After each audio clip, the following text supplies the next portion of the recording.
maaari niyo po bang ikwento sa amin, no? Paano po, ano po yung paalam ng inyo pong kapatid nung araw po ng December 10? Yung December 10 po kasi, nagpaalam po siya via messenger po kay sa fiancé po niya, which is si Kuya RJ po, na bibili lang daw po siya ng bridal sandals po niya. Kasi po, the day po na nawala po siya, na-receive din po kasi niya yung wedding gown. So, excited po siyang bumili ng bridal shoes niya po, na gagamitin niya po para sa December 14. After po nun, umuwi po kasi si Kuya RJ ng 5 p.m. So, nagtaka po siya bakit up until 5 p.m. po, hindi pa po nakakauwi si Ate Shera. Hindi po kasi siya madalas umuwi ng bahay ng ganun po katagal, lalo na siya lang po mag-isa. Okay. Then, nung bandang alas 6 or 6, 7 to 8 p.m. po, hindi pa rin po nakakauwi si Ate She. Ang ginawa po nila, hinanap po nilang dalawa. Silang dalawa, siya po yung kasama po niya na maglibot po doon sa Fairview Center Mall kung saan po siya dapat bibili ng bridal shoes po niya. Kasi ngayon, pag meron kang hinahanap, Rio, ang unang gagawin, tinatawagan. Yun po. yung Yung case po kasi na yun is iniwan po niya yung cellphone po Iniwan niya niya? kasi naka-charge po yung phone. Bali yung chat, Gaano po ba kalayo yung bahay papunta dun sa mall kung saan siya bibili? 1 kilometer lang po. 1 kilometer? Yung layo nun. Bali, saglit lang. Parang kapag sasakay po kayo ng jeep, 5 to 10 minutes po, andun na po kayo. Okay. Hindi kasi, ngayon, I don't know, in my experience sa Rio, parang bibihira na kasi na lumalabas na walang dalang cellphone. Totoo po. Pero si Ma'am Shera po ba, madalas na pag malapit lang naman yung pupuntahan niya, iniiwan na lang niya yung kanyang mobile phone? Opo, kasi po ilang beses na po siya nawawalan ng cellphone pag may dala siya pagka umaano.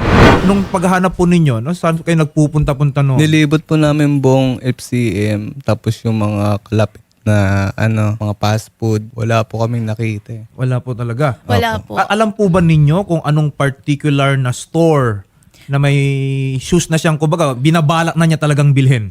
Naghahanap pa lang po siya ng babagay dun sa wedding gown po niya. Yun po kasi yung So walang sabi. particular shoes na Wala sasadyain, talagang maghahanap talaga Opo. si Ma'am Shera. Shera. Days, no? Or yung siguro sabihin natin the night before that, no? Sino po ba yung kasama niya sa bahay?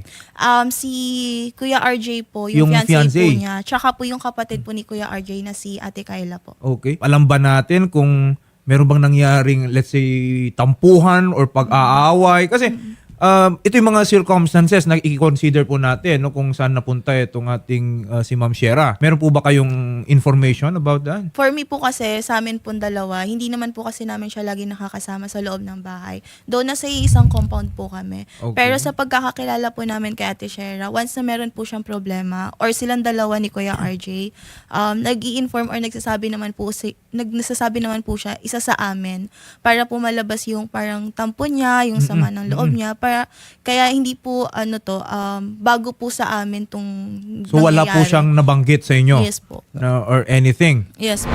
Magandang hapon po, Sir Mark. Magandang hapon din po. Bago po mawala itong si Ma'am Shera, kailan po ninyo siya huling nakausap?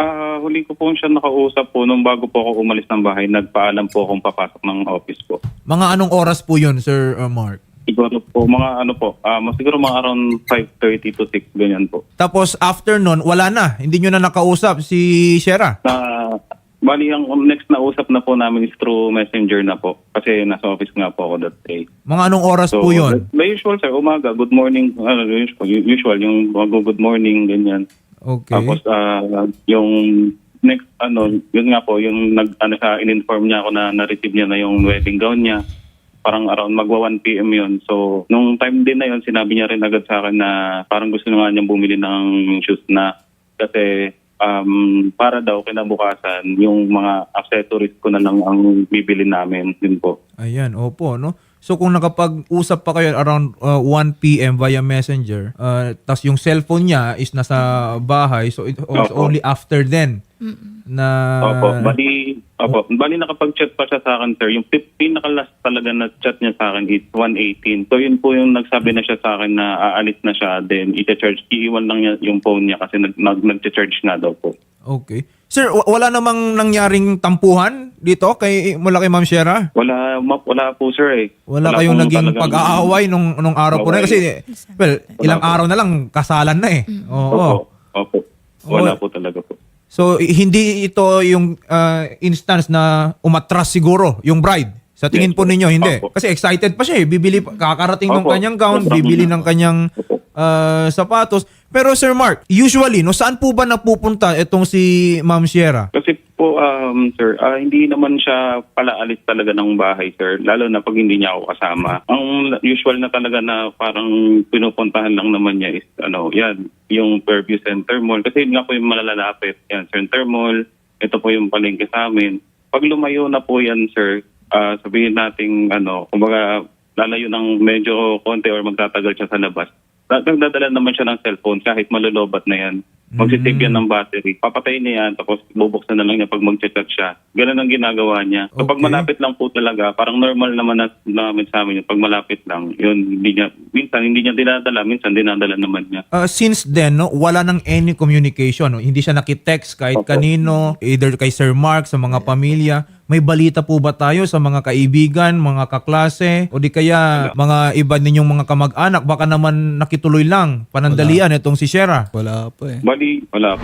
Kaya nakikita na po natin no, sa social media, nagkalat. Kasi kailangan natin ng tulong ng lahat Yes, na hanapin po itong si Ma'am Sierra. Pero pumunta po kayo doon sa mall na sinadya po niya. Ida-double check po ulit nila yung mga possible CCTV na mahahagip po si Ate Shera.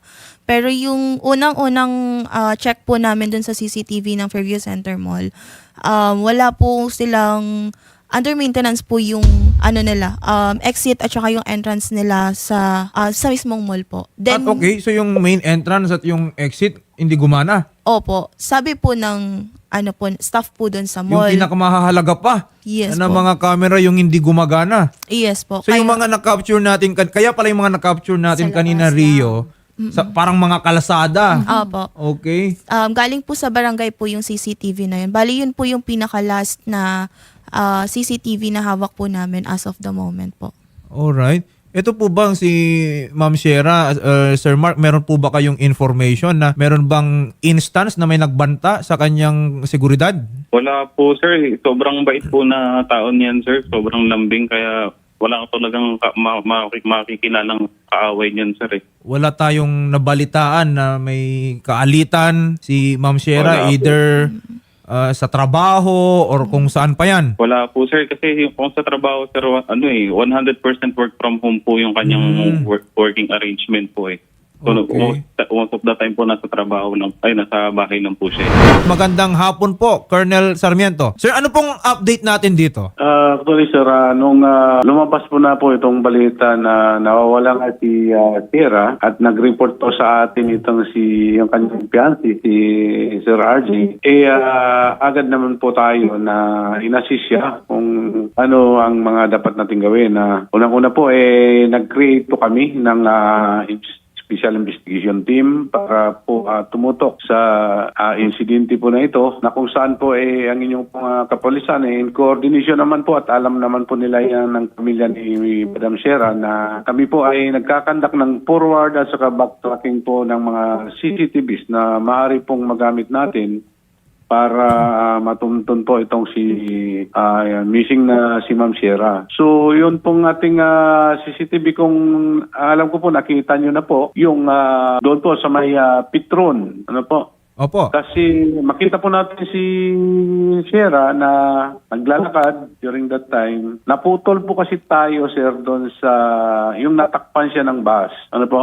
Okay. So, alam naman po ng pamilya na nag-exert po rin tayo ng effort para makahanap po ng mga informasyon at mga CCTV footages po para malocate po si Madam Sierra. Okay. Kanina nabanggit ninyo, naputol yung ating tracking nung siya ay naharangan ng bus.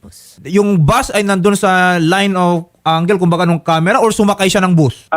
Nasa line of angle po ng camera. Hindi, okay. wala po kasi tayong footage doon na, sir, na nakita natin na sumakay po. Wala naman. Si Opo, oo. Ma'am Sierra. Wala po tayong nakita. At the same time din po, sir, nung nagkaroon tayo ng verification din dito sa mga CCTV na na-installed dito sa may Petron Gasoline Station po itong mga CCTV nito na naka-install po. So yun pong footage po na yan, totoo po sa mga barangay po na tinakuha at the same time dito sa may Project Aurora. Pero yung angulo po is medyo malayo. Malayo siya malayo po dun sa area na kung saan naglalakad po si Ma'am Shera. In short po, Colonel, sa ngayon is patuloy pa rin po ang ating paghahanap dito kay Ma'am Shera Montero de Juan. Totoo po. At wala pong makakapagsabi, sir, na sumakay siya ng bus. But for now po, nahanap namin yung bus. Po kasi itong mga bus po natin kasi, pag mga aircon bus, meron yung Camera. mga built-in camera, sir. So, Yes. yun po ang tinatrabaho ng inyong kapulisan ngayon. Baka sakali po trace natin na sumakay po siya ng bus. Oo. Mahalaga po yan. No? Kasi as of now, wala naman tayong nakikita pa na foul play dun sa pagkawala po ni Ma'am Shera. At sana naman, no, walang nangyaring masama sa kanya. Pero kailangan, no, i-confirm natin dito sa ginagawang investigation po ng ating kapulisan. Lahat po ng pwedeng camera na nakahagip po sa kanya, lahat ng pwedeng mag-show ng kanyang intention, no? Baka naman may pupuntahan talaga siya na ibang lugar para masundan natin yung huling Opo, sir. Yan po napuntahan. ang gagawin po natin. Oo, kasi Yun po, sir, ang ginagawa po namin sa ngayon, sir. Opo, Colonel, no? Kasi kung baka kasi wala siyang napiling magandang sapatos, marami pa siyang ibang mga stores na gustong puntahan, hindi naman siya nalilimit lang diyan sa mall na yan. Kasi Rio, kung gusto mo, sa araw ng kasal mo, maganda yung sapatos mo. Yes, opo. Totoo. Hindi, kung wala ka napili dun sa choices na yan, maghanap ka talaga. So, Colonel, no? Opo. Paki-update po kami dito po sa efforts natin at sa progress ng paghahanap po dito kay Ma'am Shera kasi yung araw nga ng kasal niya talagang lumampas na Opo. Oo, kahit papano, ang sa atin na lang is sana ligtas po etong si Ma'am Shera Montero de Juan. Yes, sir. Ayan po. Colonel, maraming salamat po si Lieutenant Colonel Roldante Sarmiento, ang Station Commander po, Station 5 QCPD. Maraming salamat po sa inyo, sir. Yes, sir. Maraming salamat din. Ating mga kapwa Pilipino, nananawagan po ako kung sino man po ang merong impormasyon kung saan po sa kinaroroonan po ni aming mahal sa buhay na si Shera. Magbigay alam niyo lang po sa amin. Kahit maliit na po yan na informasyon yan, napakalaking bagay po sa amin dahil kami po talagang clueless talaga kung ano pong nangyari during that time. And yun nga po, yung kung meron din po sana tayo mabubuting mga motorista na baka napadaan po sa North Fairview during that during mga December 10 around 1:37 onwards na baka nahagi po ng inyong mga dashcam po si Shera para at least po magkaroon po ng liwanag po kung ano po yung nangyari. Yun po. Sir, mga ilang taon na po ba yung karelasyon itong si Ma'am Shera? Magti 10 years na po kami, Sir. Ayan, very long term na talaga yung relationship nila ni Sir Mark RJ Reyes.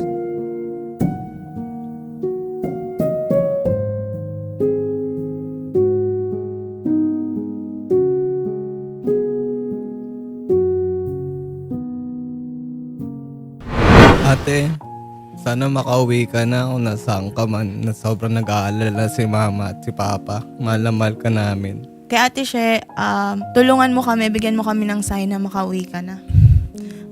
Namimiss ka na namin. Lalo na sila tita tsaka si tito. Especially si Kuya RJ. Kasi siya yung pinaka-affected sa lahat. Sa lahat ng pambabatikos, si Kuya RJ yung pinaka-apektado sa mga nangyayari sa sitwasyon sa pagkawala mo. Mas siya yung nalulungkot sa amin, ate. Ramdam po namin yung pag-aalala nung pamilya. Yes, attorney. Kasi Rio should have been a very memorable day, di ba? Wedding day.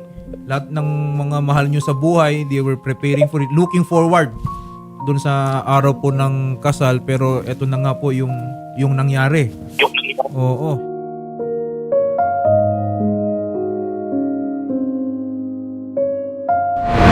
Nasa monitor po ninyo, nasa mga screen po ninyo si Ma'am Shera de Juan.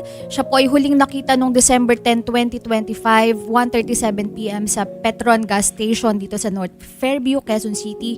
Suot po niya ang black jacket, black t-shirt, black pants at White Shoes. Kung meron po kayong information tungkol kay Ma'am Shera or kung si Ma'am Shera mismo ay nakikinig ngayon, kayo po ay hinahanap ng family ninyo, kaibigan nyo, especially po ng iyong fiancé. Kami rin po dito ay umaasa na one of these days, no, ay makabalik na po si Ma'am Shera Sarmiento. Ako naniniwala, buhay pa yan, si Yes, Ma'am Shera. No?